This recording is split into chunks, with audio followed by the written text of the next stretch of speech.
আজ কোনো গল্প বলতে আসিনি। আমি শুধু আমার নীরবতাটা শোনাতে চাই। সবাই ভাবে আমি শক্ত, কিন্তু কেউ বোঝে না আমি কতটা ক্লান্ত।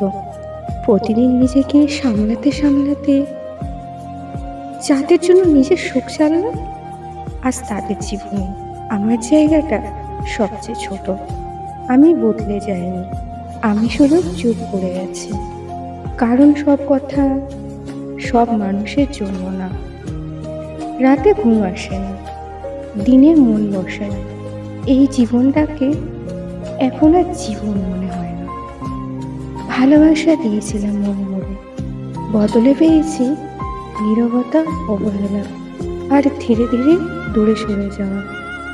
কিছু মানুষ কথা কমিয়ে দেয়, আর সেই কমে যাওয়া কথাগুলোই সবচেয়ে বেশি ভেঙে দেয়। আমি আর অভিযোগ করি না, কারণ বুঝে গেছি সবাই শোনে, কিন্তু কেউ অনুভব করে না। আমি এখন একাই ঠিক আছি, কারণ একাকিত্ব অন্তত বিশ্বাসঘাতকতা করে না।